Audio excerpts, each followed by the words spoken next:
Emily and Marcus, a young Brooklyn couple in their early 30s, decide to leave the city and buy their first home in rural upstate New York. The house is a creaky Victorian fixer-upper with overgrown hedges, rotting shingles, and an ancient oak looming over it. But it's cheap, big, and seemingly full of potential. The seller, a nervous older man named Mr. Daly, offers one odd warning before they sign the papers. "Don't open the basement door. That room stays sealed." They laugh it off as superstition. The basement door is bolted shut with thick steel latches and padlocks, unlike anything else in the house. Emily wants to respect the warning. Marcus, curious and pragmatic, believes it could be a liability issue or hiding mold or structural damage. That night, they hear a dull thudding noise beneath the floorboards. Probably raccoons, they say. Days pass. Marcus starts renovations. While fixing up the kitchen, he finds deep claw marks under the linoleum. The wiring keeps shorting out and lights flicker even after replacement. Their dog, Moby, refuses to go near the basement and growls at it constantly. Emily installs cameras in the house after they find a mutilated rabbit on their doorstep. Reviewing the footage, she finds a single frame where something long-limbed and pale is seen peering out from a crawlspace vent in the middle of the night. When Emily confronts Marcus, he finally admits he opened the basement door 3 days ago. He was alone and felt drawn to it. Inside was a small, low room with stone walls and what looked like old chains embedded in the floor. And bones. Lots of bones.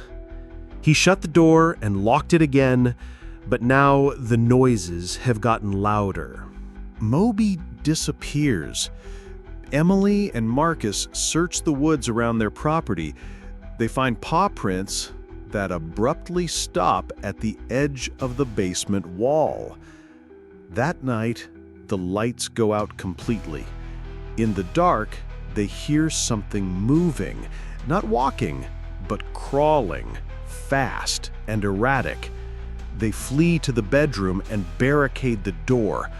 On the other side, something scratches and sniffs at the wood for hours. They try to leave the next morning, but their car has been torn apart, the engine shredded like paper. Emily breaks down.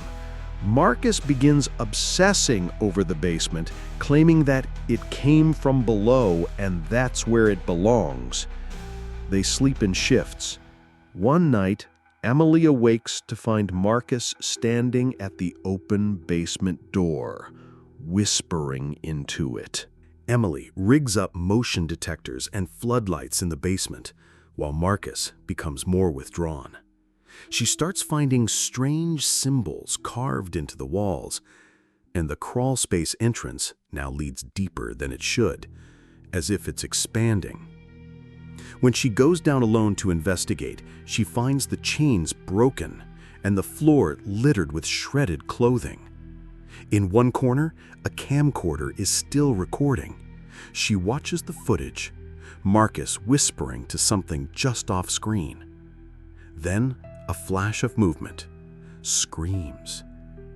Suddenly, the house groans. Something massive is moving under the floors again.